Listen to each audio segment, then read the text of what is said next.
Olá, amigos. Neste momento da Covid-19, ainda temos muitas informações contraditórias. Durante o mês de maio e junho, junto à equipe Halo, uma iniciativa global que faz parte do projeto Verificado da ONU, nós vamos fazer algumas das perguntas mais buscadas atualmente para especialistas que podem nos oferecer as informações mais recentes e confiáveis sobre a Covid-19. Hoje vamos discutir a vacinação infantil, um assunto que tem trazido muito temor e incerteza. Em 2021, tivemos uma queda histórica na imunização de crianças e adolescentes. A menor quantidade de crianças e adolescentes vacinados desde 1987. E esse não é um fenômeno só brasileiro. Vamos conversar com a Natália Pasternak, microbiologista e divulgadora científica brasileira, que pode nos explicar o porquê desse movimento anti-vacina e outras questões correntes sobre a vacinação em crianças. Natália, por que o movimento anti-vacina aumentou globalmente? Por que algumas famílias não querem mais imunizar os seus filhos? Drauzio, o movimento anti-vacinas é um movimento extremamente organizado e lucrativo. Um trabalho feito pelo Centro de Controle de Ódio Digital, é uma ONG americana, identificou 12 perfis, só 12, que são responsáveis por mais de 65% do conteúdo anti-vacinas disseminado no Facebook e no Twitter em inglês. Esses 12, eles estão ganhando dinheiro há muito tempo e muito mais com a pandemia. Então, disseminar desinformação dá lucro, somando só o que eles ganham, só de newsletter, sem contar o que eles ganham de clique de vídeo ou venda de produtos, porque eles vendem livros, DVDs, vendem cursos, só de newsletter. Alguns desses influenciadores conseguem ganhar até 2,5 milhões de dólares por ano. 2,5 milhões por ano só com a newsletter. Imagina o que eles lucram com o resto dos produtos e cliques, remuneração das mídias. Então, é extremamente lucrativo vender desinformação. E alguns grupos perceberam isso. Então, um movimento que nasce já com interesses bastante duvidáveis, e o movimento anti-vacinas é muito antigo, mas o movimento anti-vacinas organizado, ele é mais recente, e ele começa realmente a se intensificar em países onde as mídias sociais têm uma presença muito grande e é muito fácil conseguir remuneração por isso. Em relação ao que isso provoca nas pessoas, a hesitação vacinal, ela não é resultado só da desinformação, tem outros fatores que atrapalham, como, por exemplo, a conveniência, o acesso às vacinas, a complacência, o fato de que as doenças infecciosas já não circulam há tanto tempo que as pessoas esquecem o que é uma criança com pólio, com sarampo, então acho que não precisa. Mas a desinformação, ela age na questão da confiança que as pessoas têm nos governos, nas autoridades de saúde, nas agências, nas empresas multinacionais que fabricam as vacinas, na própria ciência. E o movimento anti-vacinas explora justamente as mães.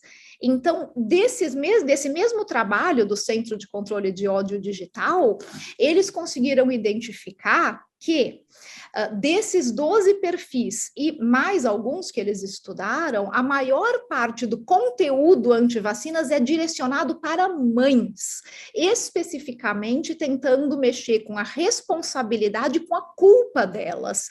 Então, imagina que as mães, em geral, num mundo que ainda é bastante machista, são responsáveis pelas decisões de saúde da família. Então, é a mãe que leva no pediatra, é a mãe que leva para vacinar. toda a responsabilidade está nas costas dela.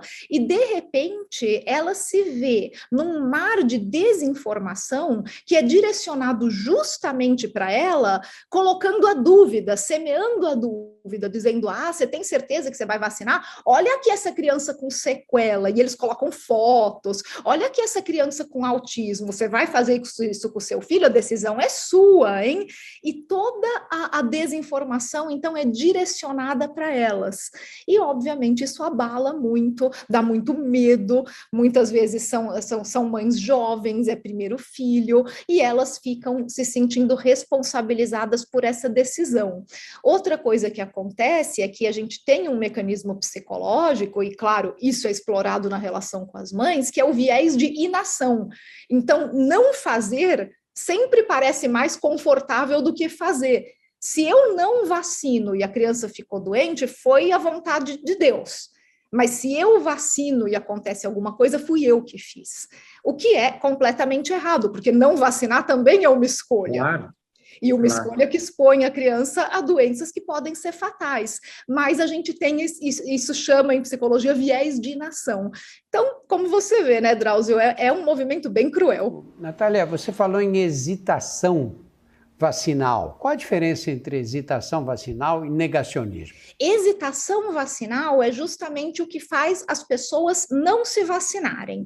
A hesitação vacinal, definida por trabalhos da Organização Mundial de Saúde, se baseia no que a gente chama dos 3 Cs. Então, é confiança, complacência e conveniência. Confiança é o que a gente estava falando, é como as pessoas se sentem em relação às vacinas, o que elas acreditam, e isso vai dar para elas a motivação de vacinar ou não. A complacência é aquele sentimento de que, será que precisa mesmo? Não é exagero? Essas doenças já não circulam aí, nunca vi criança com sarampo, nunca vi criança com pólio, não vou vacinar, e além de tudo, se eu tiver uma vida natural e com alimentos saudáveis e fazendo exercício físico, a criança vai ter um sistema imune perfeito e não precisa de vacinas. Então aí entra a complacência, essa coisa do não é necessário. E a conveniência, que, aliás, é geralmente muito negligenciada nesses estudos de hesitação e costuma ser o mais importante, porque existe o problema da confiança, da desinformação, existe o problema da complacência, mas se não tem vacina disponível, fácil, o posto de saúde é perto da minha casa, em horário comercial, ou num horário que eu consiga levar meu filho, ou seja, fora dos horários comerciais, porque a mãe trabalha, e geralmente é a mãe que tem que levar. Então, a conveniência, ela acaba sendo responsável por grande parte das escolhas de não vacinar. Por quê? Imagina que a pessoa mora a 4 horas do posto de saúde mais próximo. Aí ela vai lá, leva a criança para vacinar. Não tem vacina, volta daqui a uma semana. Ela não volta. Ela volta dali a um ano se ela lembrar. Então, a conveniência é muito importante. E a conveniência passa também por campanhas de vacinação que lembrem as pessoas, olha, está na hora de vacinar, está na hora de tomar a segunda dose, vacinou o seu filho para sarampo, para pólio, deu a tríplice. Então, as campanhas, elas precisam acontecer e a estrutura precisa existir, senão não é conveniente para aquelas pessoas se vacinarem. Então, a combinação desses 3 Cs é que acaba gerando a hesitação vacinal.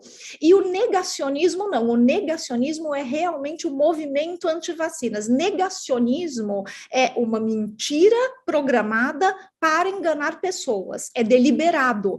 Não são as pessoas que estão sem tempo, o posto de saúde está fechado no sábado, não deu para eu levar. Não, é realmente direcionado para enganar. Então, a gente costuma fazer essa separação, Drauzio, principalmente porque é muito importante separar quem são os propagadores do negacionismo, que são essas pessoas que estão dentro de um movimento organizado anti-vacinas e estão lucrando com isso, e quem são as vítimas. Então, as vítimas, a gente fala, não, essas pessoas, elas são hesitantes, elas não querem vacinar por algum motivo, mas elas não são negacionistas, não é que elas estão ali achando que realmente a vacina faz mal, elas são vítimas desse movimento. E daí a gente precisa realmente saber como lidar com essas duas vertentes. Como é que a gente lida com a hesitação vacinal? Consertando aqueles 3 Cs. Então, construindo a confiança, dando a informação adequada, fazendo um trabalho de campanha e de acesso à vacinação, esclarecendo. E como é que a gente lida com os negacionistas? Punindo. Porque essas pessoas estão deliberadamente disseminando desinformação perigosa, desinformação que pode matar. Então, essas pessoas precisam ser identificadas e punidas. É curioso, Natália, que a primeira vacina desenvolvida foi contra a varíola no século XVIII, né? Altamente eficaz, eliminou a varíola da face da terra. Eu nunca soube de ninguém que tomou a vacina antivariólica e teve um problema sério de saúde, não é? Mais de 200 anos atrás. Não é? De onde vem esse medo das vacinas? Nós podemos dizer, do ponto de vista científico, que as vacinas distribuídas, por exemplo, pelo Programa Nacional de Imunizações, são vacinas seguras. Com certeza, Drauzio, nós sabemos que todas as vacinas que estão no Plano Nacional de Imunizações, que passaram pelo crivo das agências regulatórias, aqui no Brasil, da Anvisa, elas são seguras, elas foram amplamente testadas e os testes clínicos, eles são extremamente rigorosos. Então, quem tem familiaridade com o processo científico sabe que as vacinas são extremamente seguras. Quem não tem familiaridade com o processo científico dentro de um mundo de desinformação, onde, infelizmente, a gente tem episódios históricos de algumas atrocidades feitas por indústrias farmacêuticas no passado, então isso vai elevando a desconfiança das pessoas.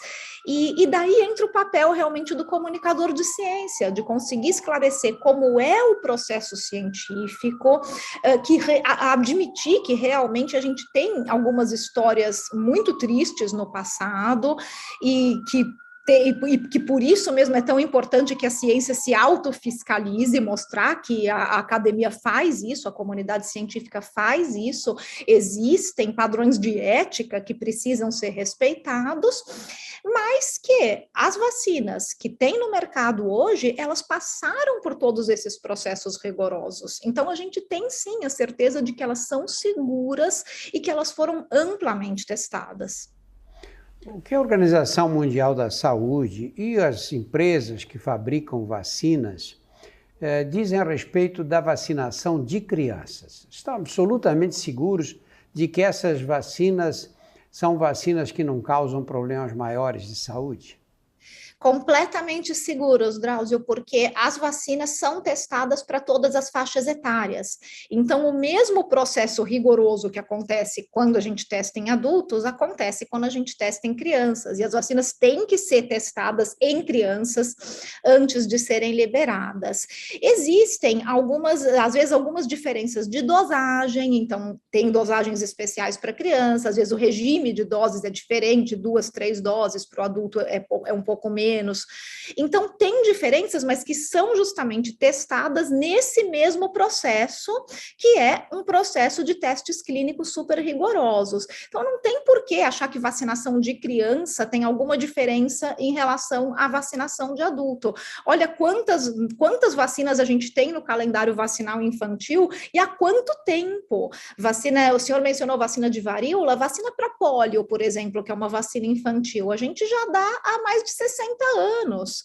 A vacina tríplice viral, a pentavalente, são vacinas todas do calendário infantil que a gente tem aplicado com segurança há muito tempo. As novas vacinas que chegam agora, que, por exemplo, a vacina de Covid pediátrica, a vacina de HPV, que não é exatamente infantil, já é mais quase adolescente, passaram pelo mesmo processo de testes clínicos rigorosos dessas vacinas que a gente já usa há muito tempo. Então, não tem por que enxergar qualquer diferença ou ter qualquer medo das vacinas pediátricas. Existem algumas atividades humanas que não pode haver erro, de jeito nenhum, né? Por exemplo, aviação. Não pode cair o avião. São milhares e milhares de voos todos os dias e quando cai um avião, uma catástrofe, né? Um acontecimento muito, muito raro. Em relação às vacinas, eu acho que é a mesma coisa, não é? Não pode uma criança tomar vacina e passar mal, ou alguém tomar vacina e morrer, ou ter um problema de saúde muito sério. Isso não pode acontecer. Que medidas os laboratórios e a própria Organização Mundial da Saúde tomam para evitar que haja possibilidade de um erro grosseiro? Drauzio, existe um acompanhamento que precisa ser feito e é feito pelas agências responsáveis para efeitos adversos de vacinas. Então, qualquer efeito adverso, ele precisa ser reportado e existem portais específicos para isso. Qualquer pessoa pode reportar um efeito adverso de vacina e esses efeitos, principalmente se eles são graves, eles têm que ser investigados. Agora, é importante lembrar que não é porque alguma coisa aconteceu depois da vacina que ela foi causada pela vacina, por isso que precisa investigar. Então, é preciso ter essa transparência para que qualquer um possa reportar, olha, eu tomei a vacina e 5 dias depois eu tive uma dor de cabeça muito forte. Então, vai ser investigado? Vai. Mas a gente sabe que essa dor de cabeça pode ter sido causada por qualquer outra coisa que não tem nada a ver com a vacina. A pessoa pode tomar a vacina e no dia seguinte cair de bicicleta. Será que teve a ver com a vacina? Pode ser que sim, pode ser que não. Isso precisa ser investigado. E a partir dessa investigação, a gente consegue isolar, então, o que realmente é efeito adverso da vacina e o que é coincidência. E antes que as pessoas comecem a pensar, mas será que é coincidência mesmo? Vamos lembrar que a gente está vacinando milhões de pessoas ao mesmo tempo e que essas pessoas estão levando vida normal. Elas vão ter dor de cabeça, elas vão cair da bicicleta, elas vão se envolver em acidentes, elas podem ter doenças graves que, de repente, foram diagnosticadas uma semana depois da vacina, como um câncer, um problema cardíaco, e isso provavelmente não tem nada a ver com a vacina. É simplesmente porque nós estamos no meio de uma campanha de vacinação, no caso da Covid global, com milhões de pessoas sendo vacinadas ao mesmo tempo. Coincidências vão acontecer. E daí é o trabalho investigativo para ver se alguma dessas coincidências tem realmente relação com a vacina. Até agora, o que a gente tem reportado das vacinas de Covid é que nenhuma vacina de Covid causou efeito adverso grave. Nenhuma vacina de Covid pediátrica infantil causou morte de crianças ou qualquer efeito adverso grave em crianças. Então, não foi os efeitos adversos reportados foram investigados e não se encontrou nenhuma relação de causa e efeito, ou seja, que a vacina teria causado aquilo. E isso que é o mais importante. Então, isso dá uma segurança para as pessoas de que, olha, não é assim, liberou a vacina e desencana. Existe um trabalho de acompanhamento e um trabalho investigativo de efeitos adversos justamente para que a gente possa se sentir seguro de que essa vacina não está causando nada esquisito. Em crianças, a gente frequentemente administra várias vacinas ao mesmo tempo, né? No caso específico da Covid, que você pode vacinar contra a Covid e contra a gripe ao mesmo tempo. E, em segundo lugar, eu nunca discuti que vacina iam me aplicar. Eu chegava a minha vez, ia lá no dia e tomava a vacina que estava sendo oferecida na unidade de saúde. Então, tomei 2 doses da AstraZeneca, depois uma dose da Pfizer e depois uma dose da Coronavac. Tem algum problema nessa mistura de vacinas contra a mesma doença? Então, vamos lá. Primeiro, a questão da gripe. Pode tomar junto, pode tomar no mesmo dia, na mesma hora, não tem problema nenhum.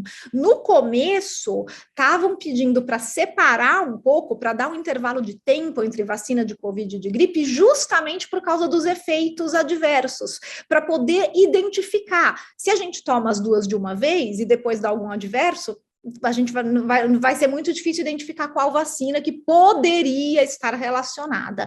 Mas hoje, já tem uma boa pesquisa de quais são os efeitos adversos mais comuns, já não tem mais esse problema. Pode tomar no mesmo dia, inclusive é aconselhável que tome no mesmo dia, porque a gente garante que aquela pessoa já sai do posto de saúde vacinada para as duas doenças, não precisa voltar, que é aquele problema da conveniência. Então, a gente está tornando mais conveniente o processo vacinal, e isso é sempre bom. Em relação a misturar as vacinas para COVID, as diferentes vacinas para COVID, na verdade é até bom, Drauzio. A maioria dos estudos mostra que esse, o que a gente chama de mix and match, né, você tomar vacinas diferentes, acaba dando uma resposta imune melhor no organismo. Então, não tem problema nenhum fazer o mix and match, pode até ser melhor para a pessoa que está tomando, e existem algumas recomendações específicas para idosos, para que a terceira e a quarta dose sejam, para quem tomou no começo a Coronavac, sejam dadas justamente com vacinas diferentes para melhorar a resposta imune. Então, não é problema, na verdade é uma boa solução. Existe alguma restrição ou reação à vacinação de crianças contra a Covid-19? Nenhuma, Drauzio. As vacinas pediátricas foram amplamente testadas em crianças, como todas as outras, e não tem nenhuma restrição. Elas podem ser dadas para a idade que elas foram liberadas, devem ser dadas, porque as crianças estão agora em atividade escolar, retomaram as atividades sociais e precisam ser vacinadas, precisam ser protegidas. Então, não tem nenhuma restrição, e é importante realmente a gente tranquilizar os pais para que eles levem as crianças e fazer as campanhas vacinais, para que não tenha tanta inadimplência de segunda dose, que às vezes a gente vê que não é realmente má vontade, a pessoa ela não está desinformada, ela quer vacinar, mas como não é conveniente, não tem campanha, não tem uma busca ativa, ela acaba deixando para depois e esquece de completar o regime de doses. Então, é super seguro e precisa ser feito com todas as doses adequadas. Existe alguma vacina contra a Covid que é mais indicada para crianças? E a partir de que idade elas devem ser administradas? Por enquanto, o que a gente tem de vacina aprovada para o uso em crianças é a da Pfizer, de 5 a 11 anos, e está em fase de aprovação a Coronavac. Então, logo a gente deve ter mais alternativas. A Moderna também está com pedido para aprovação para crianças menores até do que 5 anos, mas a Moderna até hoje nunca foi comprada para o Brasil, então ela fica um pouco distante da nossa realidade. Então, por enquanto, o que a gente tem é a vacina pediátrica da Pfizer, de 5 a 11, e logo a gente deve ter mais alternativas. Você acha que nós vamos chegar a vacinar crianças com menos idade? Crianças, vamos dizer, a partir dos 2 anos de idade ou 1 ano de idade? Acho que provavelmente, Drauzio, a Moderna está com pedido para vacinação, né, acho que é de 1 a 5, e acredito que a Pfizer deve também logo entrar com outro pedido. Acredito que em breve a gente deve ter, sim, uma condição de vacinar crianças bem pequenas, o que vai ajudar muito a controlar a circulação do vírus e a gente ter tranquilidade também, que são crianças que já frequentam escolinha, têm uma vida social mais ativa, então espero que sim. Natália, você acha que autoridades brasileiras que se colocaram contra a vacinação, que semearam dúvidas a respeito da segurança em crianças e adolescentes, tiveram uma influência tão negativa a ponto de dificultar a vacinação regular das crianças para outras doenças? Você acha que esse negacionismo vai ter uma repercussão importante na vacinação das crianças contra outras doenças? É possível, Drauzio. Com o tempo, a gente vai conseguir avaliar essas respostas. As taxas de cobertura vacinal no Brasil para outras doenças, elas têm caído, mas é importante a gente ressaltar aqueles 3 Cs. Elas não estão caindo só por causa de desinformação e também não estão caindo só por causa dessa desinformação que veio durante a pandemia, diretamente das autoridades de governo, semeando a dúvida na questão da segurança das vacinas infantis. Então, a desinformação é um aspecto, mas o fato é que o Brasil deixou de investir em campanhas de vacinação já há muito tempo, para outras doenças, não só para a Covid. A gente não vê mais aquelas campanhas disseminadas em rádio, TV, campanhas realmente abrangentes, campanhas que trazem as pessoas para vacinação, que envolvem emocionalmente.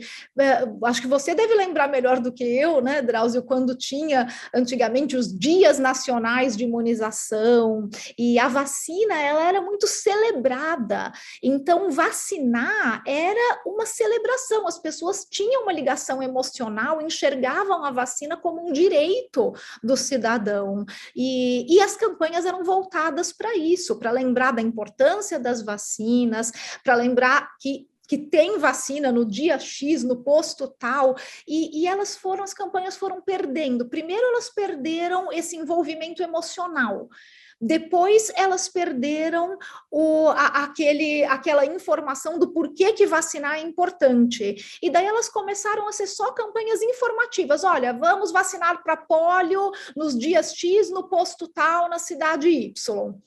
Mas cadê o porquê que é importante vacinar para pólio? Cadê o envolvimento emocional? Cadê o contato com atores da sociedade, como celebridades, líderes religiosos, líderes comunitários? Então, as campanhas elas foram perdendo a força e até que sumiram, de repente nem mais a campanha informativa tem direito.